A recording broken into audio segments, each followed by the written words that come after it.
I, Okay, let's start with introducing ourselves. So, welcome, Levin. How are you? And no, start again. All right.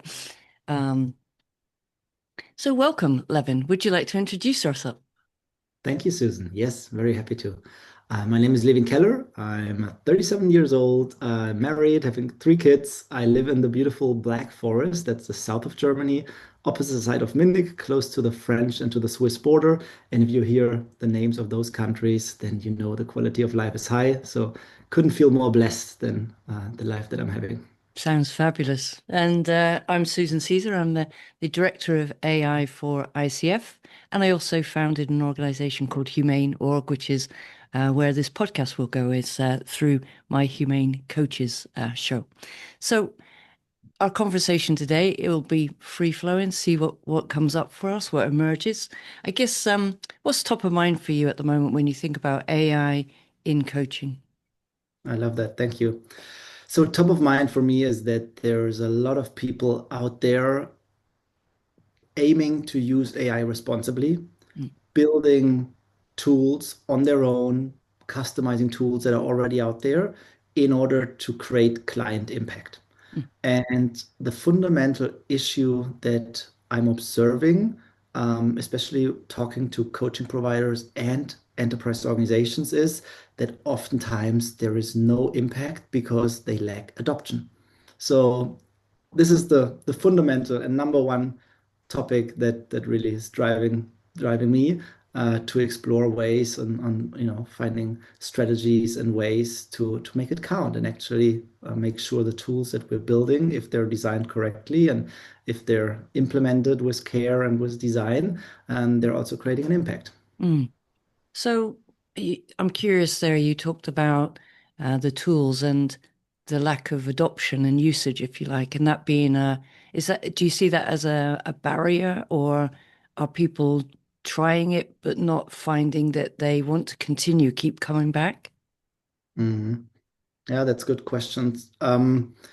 I think we have to differentiate, first of all, a little bit on the theoretical side that there's two types of tools. On one side, we have AI native tools.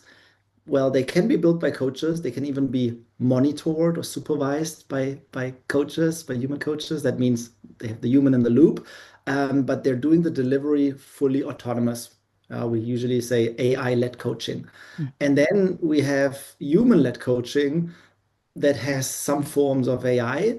And again, here we have sometimes AI-led coaching workflows. These are part of a coaching journey that we're handing over for the AI to lead, or we're having AI tools that are not at all leading. They're rather working in the background by supporting with analytics or other things. And I believe oftentimes we do not differentiate enough before we set different expectations. That means an AI native coach needs a totally different adoption than a coach that augments like an AI coach that augments the human coach between sessions. Why is that? Because if there is literally no adoption on the AI native coach, there's literally no impact because there hasn't been any work or conversation done. Whereby, if a human coach delivers group or one-on-one coaching programs or any sessions, and there is a low AI adoption, that's interesting. We're curious of why. Was there maybe the wrong tool, the wrong audience, the wrong communication? But fundamentally, the success of the coaching journey is not necessarily kind of jeopardized. So, yeah, we really need to understand what is our audience, what is the tool, what is the purpose, and then what is the adoption we want to get in order to even make sense of those numbers. Now, coming back to what you say is, I feel we need to do a better job in getting the expectations right. Which expectations? Well, whose expectations? Sorry. Obviously, the end users, because if we don't introduce the tool correctly to them, there's no chance for them to meet our expectations. But also the people who are buying the tool, maybe an HR or an L&D department, but also the people who are building the tools Is it the infrastructure level, meaning the tech, the LLM, and all these things, or is it the workflow level above, the ones who are customizing for this particular maybe organization or culture or a type of employee or whatsoever? And only if we manage to set the expectations right for all those groups, which is not easy, then we have a chance to succeed with adoption. And a very interesting point here is that we need custom metrics. We cannot just go with the same metrics for every type of organization, for every type of project, for every type of audience. Mm. There's a lot there to unpack, actually. So I'm just thinking, which is the thread that we should pick to kind of just go a little bit deeper? Would you, which red thread would you pick from everything that you've just described? What makes a coaching program or a coaching session successful? Mm, that's a good place Very to start. difficult to answer. Well, Yeah. I guess so. If we think about a coaching session and what makes it successful, actually, it's probably the same as what you've just described in terms of adoption, because in a coaching session, we're there really to help the client achieve whatever they're wanting to at the end of that session. So it's user or I was going to say user led, but it's actually in this context client led. But then when we think about how you've described the design of AI, that again needs to be user led. It's how do we design to meet the needs of or the expectations of a user. Um, so if we go back to that coaching session and how we make that successful and how AI can be involved in that, because you've described AI that is delivering the client's experience without a human, but you've also described AI delivering the client's experience with the support of a human and the coach. So, in both of those scenarios, again, they're both going to be looking at how they can help the client. But I guess you've also mentioned metrics and how we understand that. So I guess differentiating between the experience of an AI and the experience of a coach. I think they're very different experiences. And how are you thinking about that in terms of the design that you use within your platform? Yeah, wonderful. Maybe this is a good moment to also quickly talk about my role as the founder and CEO of CoachBot AI. We're a technology infrastructure layer for coaching providers to build customized AI coaching and learning agents that they can then deploy to teams and organizations. So for those who lack that context now, it might be a little more clear what we're doing. So we're not building one AI coach that we're distributing, but we're actually allowing each coaching providers to build their own tools. And we're the infrastructure helping them to make that easy. So what you just said is very important. What is the differentiation between what the human coach does and what the AI coach does? If we think about our coaching journey and we say every coaching journey starts with some kind of coaching agreement, what is within our ability, even between client and coach or coaching coach, to achieve, and then setting somewhat a reasonable goal that is on one side ambitious and feels like this is where the client wants to go, but also this is where the coach can buy in to say, okay, I'll commit to that. Let's go this path together. And then we're having this kind of transformation that is happening in the various different forms and shapes. And then afterwards, we have some form of wrap up and conclusion, right? And there's many different steps in between. And that is very custom from journey to journey. But if we think of our coaching journey, no matter if it's a session or a program, and we start by understanding which of these different, let's say, phases of the coaching can be done by an AI or must be done by a human, we're already off to a great start because then we can better align with whoever is the stakeholder, might be the HR, the IT, whoever else has the budget or is involved in the buying process of an organization, or maybe also the end user of the program of the tool to help them understand, aha, okay, this is why we have different players in this kind of coaching journey. And I'm talking here about the human or the AI-led support. Um, then what is even more important is that we need to come back to the fact that even if an HR buys, for example, a coaching program or coaching sessions from a coach or coaching provider, they're usually setting a certain framework. But we as coaches, we know it will not be the same work, the same goal for each of the participants of this coaching program because everyone is so different, right? So what makes it a great coaching program or session for one person will likely be different from the other, even if they're maybe in the same team or in the same department or working under the same talent budget. So coaching is eventually, for me as a coach, a super personalized experience. And it's totally fair to say that if we're talking about executive coaches versus talent programs or a big transformation project, they all come with certain characteristics. Oftentimes, we see certain methodologies across different areas and yada yada. There's a lot of kind of custom attributes that where we see patterns and we can match them. However, eventually, we must come back to that fundamental principle that coaching is about the individual. And the coach, with all their experience, wisdom, expertise, they come with a certain framework and certain options, but eventually it's their commitment to this individuality of the client that makes the coaching session likely successful.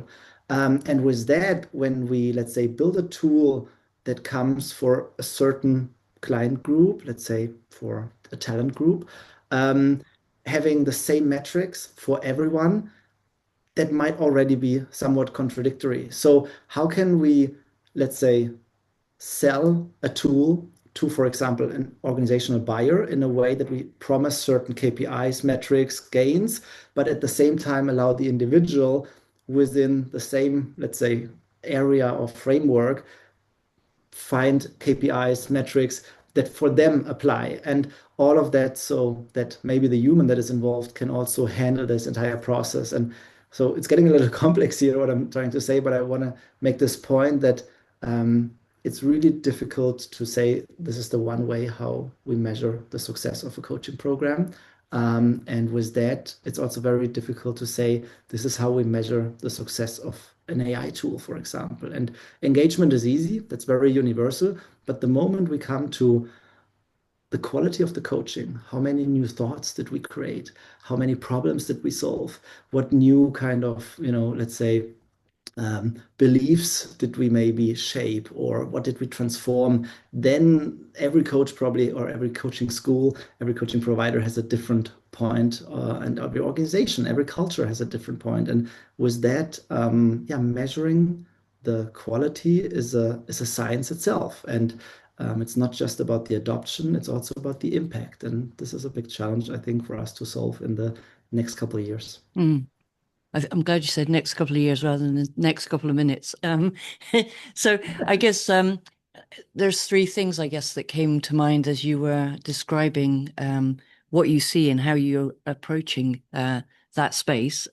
So the first thing is personalization. So if I think about my background in transformation, digital transformation for customers, for employees, a lot of that is around understanding what are the needs and expectations of your customer, of your employee, and how might we meet them in the moment? So how do we differentiate and personalize that experience based on knowing what the signals they're showing us in time?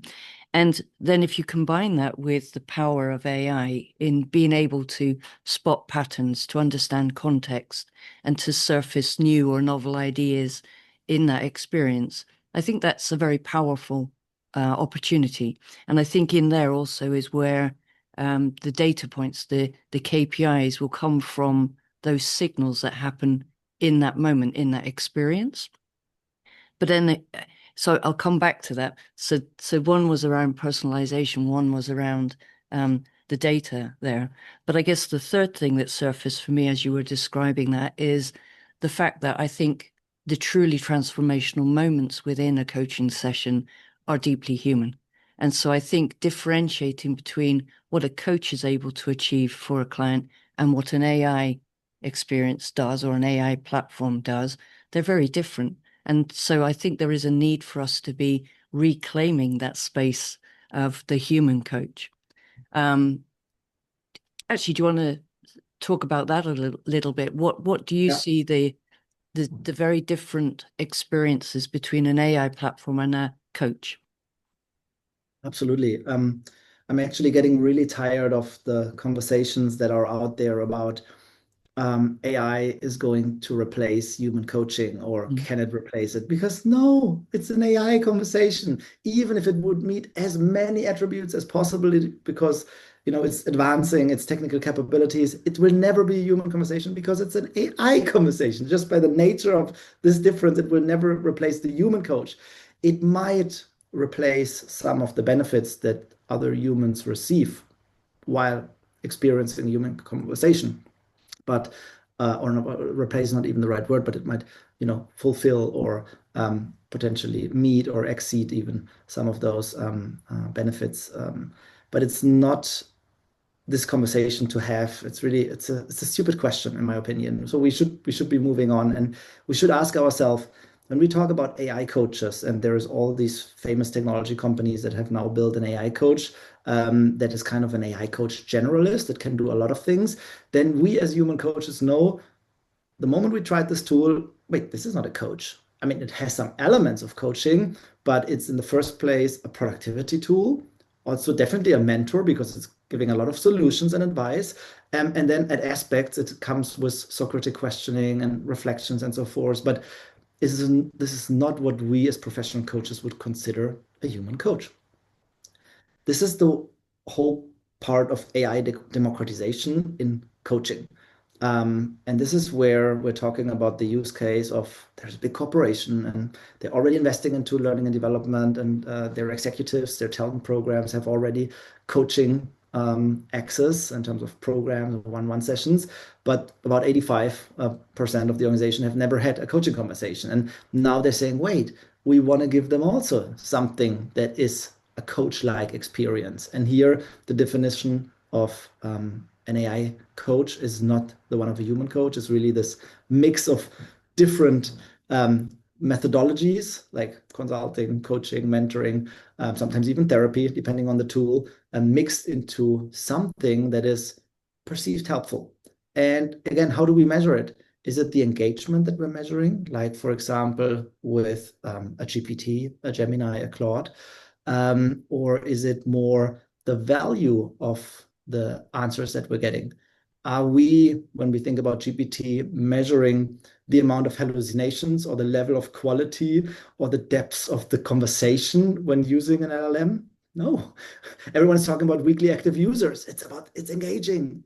So what are we optimizing for? And these AI tools, in my experience, they're built for adoption and, let's say, fine-tuned or optimized for engagement. Because it's very easy to say this tool seems to be helpful if it has engagement. Now, I think it's a little short-sighted to just think in engagement, because actually it could be an anti-metric in the way that we say, wait, coaching is actually freeing us up from maybe certain behavior, certain needs, and so forth. Because let's say I have a problem, I don't know, I want to stop smoking. I'm working with a coach, and the coach would be able to transform some of my underlying, let's say, conditioning or also beliefs about my health. And then I have all the reasons to say, okay, stop coaching, stop smoking. But the question is like, will the coaching then end because I've solved the problem, or will I maybe change to another topic and say, wow, now that I stopped smoking, could I give up alcohol? Because I never thought I could stop smoking. And this is interesting. And then we can measure engagement and how many problems have we solved? How many beliefs have we transformed? How many new behaviors have we maybe brought to the table? And this is the qualitative measurement of the impact. But just by saying, wait, the engagement is high, so the tool or the technology is good. And coaching as well as AI coaching are both technologies for me, because it's some way, a means to get to something. That's a structured approach. Um, so yeah, coming back to my point, I believe that it's really difficult to say, is a tool like an AI coach, does it need high engagement to be successful? Or could there be something like an adoption curve where we're seeing an increase and then we're maybe qualitatively measuring, whoa, the problem has been solved, and we're seeing a decrease. And then maybe a couple of weeks later, a new problem arose, we're seeing again an increase and a decrease. So the engagement can be very episodic, but it will be likely difficult to defend in front of an HR, let's say buyer, hey, the tool has been used 2 times over a year from your employee, that this is really the right tool. Because if they're measuring like in weekly active users, this is not making sense. So when we're talking about the democratization of coaching, it's really difficult to measure an engagement, in my opinion, and we should measure in what is the actual impact that we want to measure.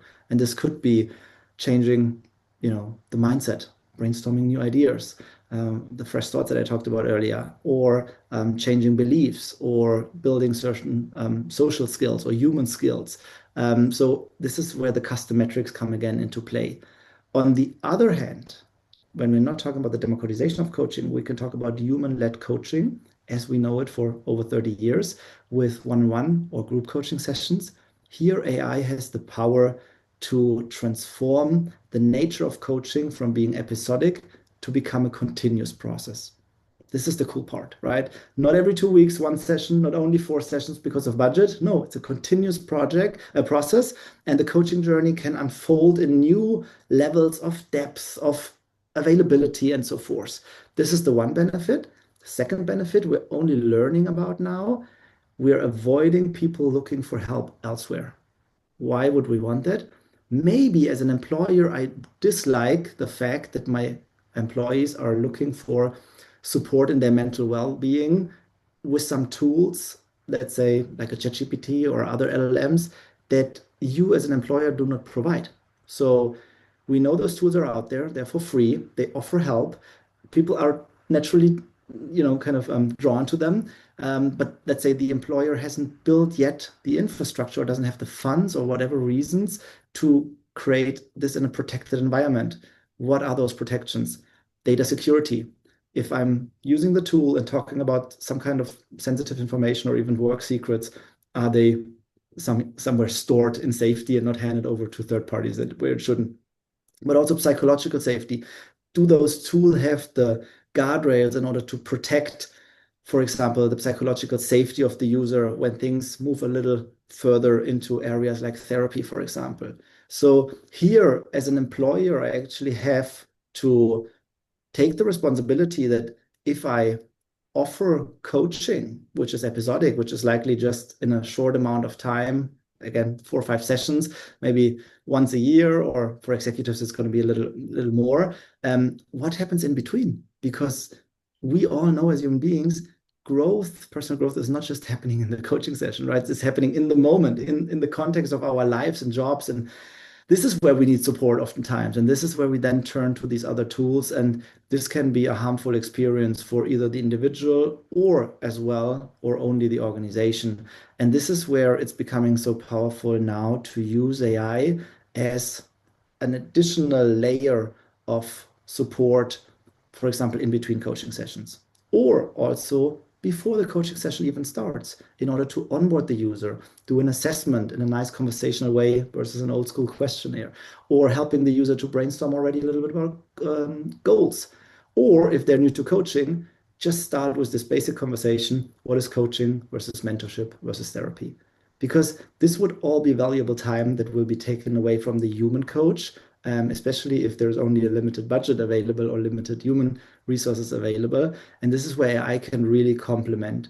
And now coming back to your point, again, we need to understand what part of the coaching journey will be done by the human, by the AI, and how do we expect different outcomes and different limitations and capabilities from both sides. And the more we do here to educate and advance, the more, let's say, coherent and whole can be that synergy of human and AI. And the AI is clearly not designed here to replace the human coach, but to complement.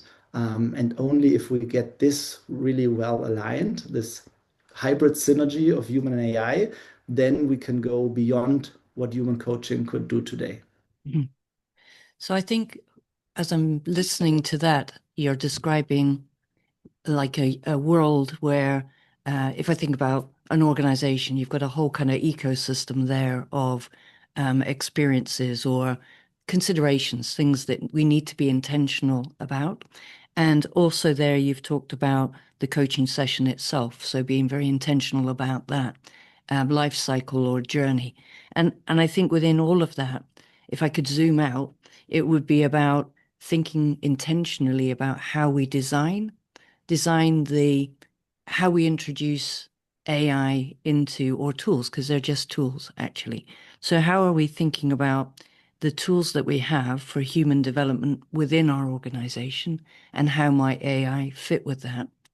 And if it is providing more access, let's say an AI platform creates a coaching experience that enables people to do better communication skills, identify their goals, the kind of task-oriented things that AI is very good at. That could play a really important part in your strategy around human development for your organization.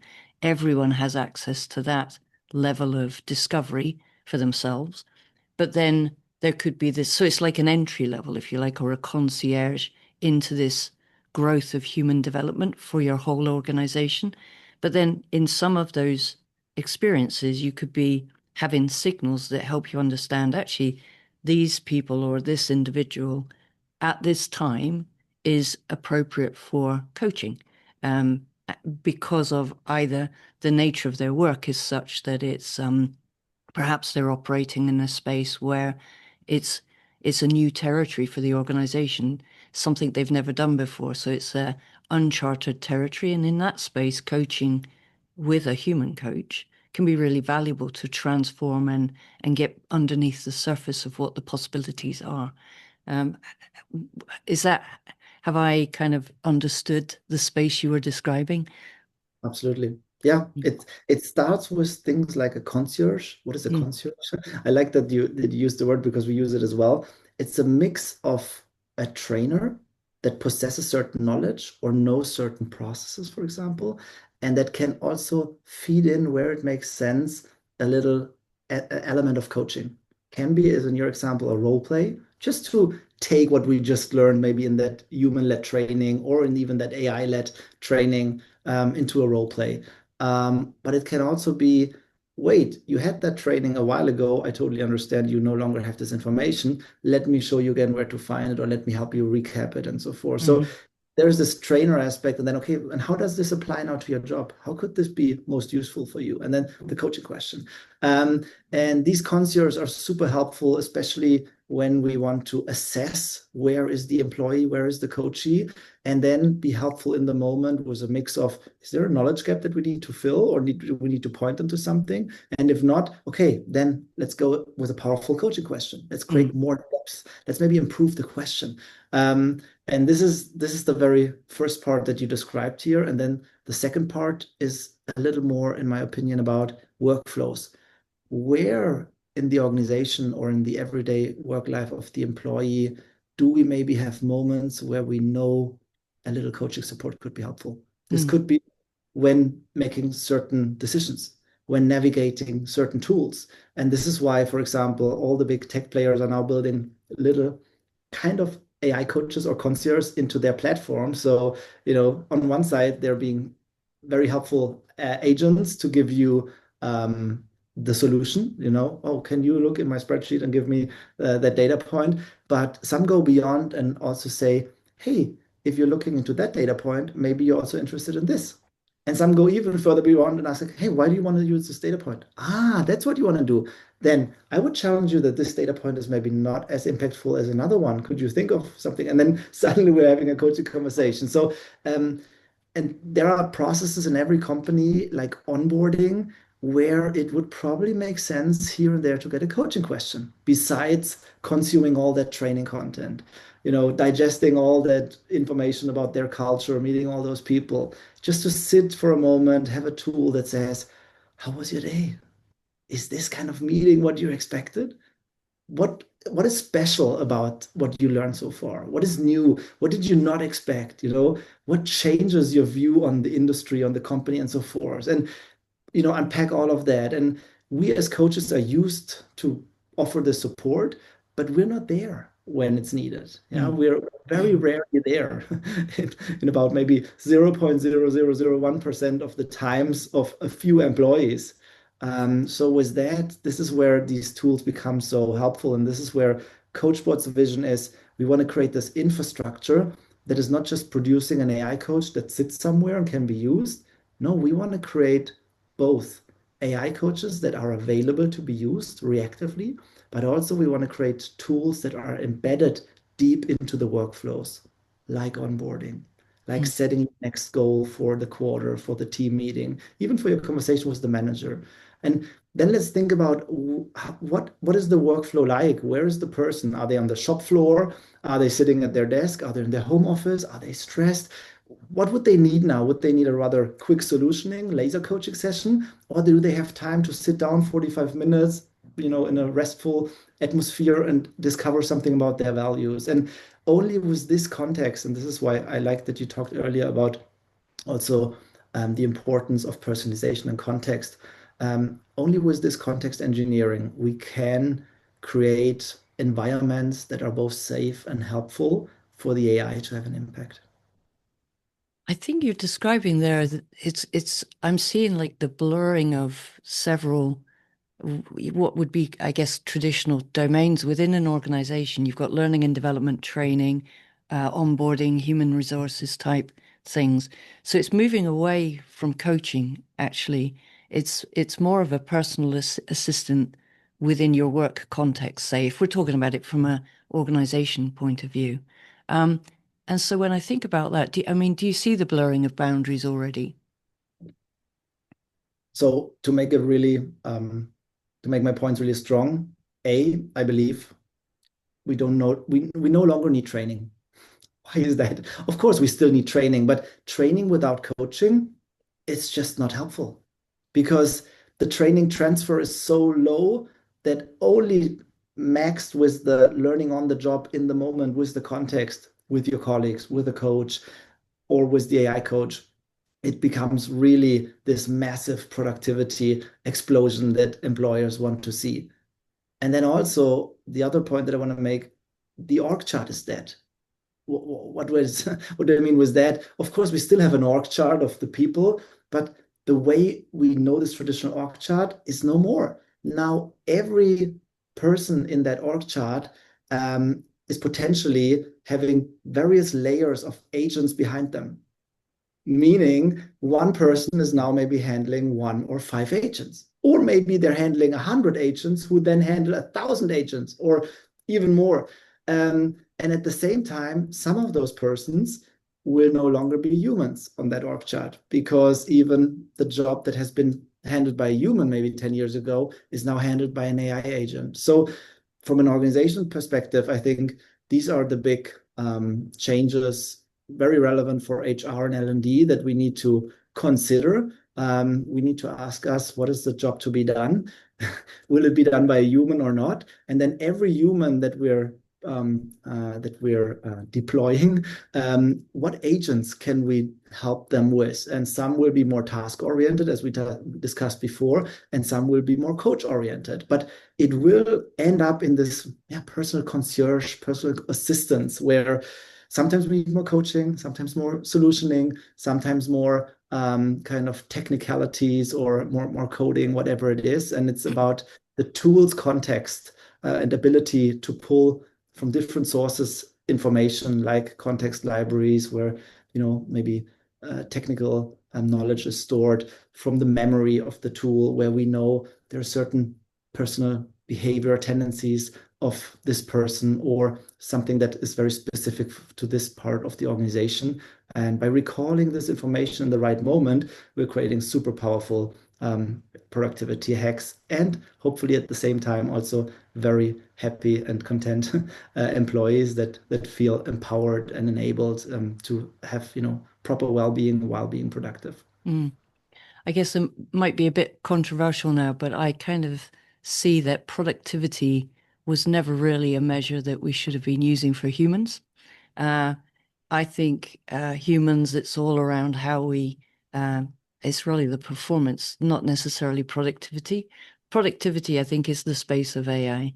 It's task oriented, it's repetitive, um, it's doing processes, etc. All those things are about productivity or about factory. It's tasks that could be put in a playbook and could be administered. And I think that's the space for AI. So perhaps productivity now becomes the measure, the KPI for AI. And what that then leaves is how do we differentiate the humans and how do we elevate them? And within the context of our organization, what is the space that only human presence, discernment, dignity, all of those things, where does that matter in our organization? And what are the measures? And the measures are probably about outcomes and values for the humans, productivity for the AI. I also think I agree with you in terms of org charts. Already we have machines on our org charts. You know, you've got people, and I think of it a bit like in the future, the humans may have many different AI tools or solutions that they're responsible for, a bit like air traffic control. So the humans are going to be the controllers in the air tower, and all of the AIs or all of the aircraft, if you like, that they are overseeing and helping to keep safe and ethical and responsible, etc. Yeah. Yeah, very beautiful. And I think this is the big task for, not only coaching providers and coaching organizations, but obviously everything from companies to regulators to think about how do we create the standards, how do we create the frameworks that allow, moving on Mm, as humanity and think about productivity from a different perspective mm, and be okay that most jobs should be taken or handled by an AI and not by a human. Because only with this realization we can then really ask ourselves again, okay, what are we capable of that we mm, maybe haven't even dreamt about and so forth. And this is really exciting, and this is where yeah was the custom metrics that I talked about earlier. I want to see what are the new leading ways for companies to measure human growth or people development. And this is going to be exciting. Right now, we're still very much in the soft skill space, and I think that works well. But I'm very curious to see now that we are measuring also consciousness on machines, on AI. Are we also moving further ahead in measuring the human consciousness in the workplace, and then seeing how does coaching, human-led, AI-led, hybrid, impact that, and celebrate this together mm, with our kind of chief executives and our HRs, mm, versus just the productivity gains. mm, mm. I also think you mentioned there AI taking our jobs. I think that it's not going to take our jobs, but it is different. It's changing them. Excuse me. I think that with AI, we're now redesigning what the jobs are, and actually new ones will emerge, new Yeah, industries or new professions will emerge. So it is a bit like I described there. If we have an air traffic control kind of idea, how do we design that human job that oversees 1,000 agents, say, something like that? Yeah. yeah, 100%. I think a lot will be reshaped, and I'm always referring back to previous technological breakthroughs, right? There was always a change in the structure of the labor market and the type of roles and the type of training that was needed, and we're going to see another renaissance Mm, now, where we're going through to whatever is that next level.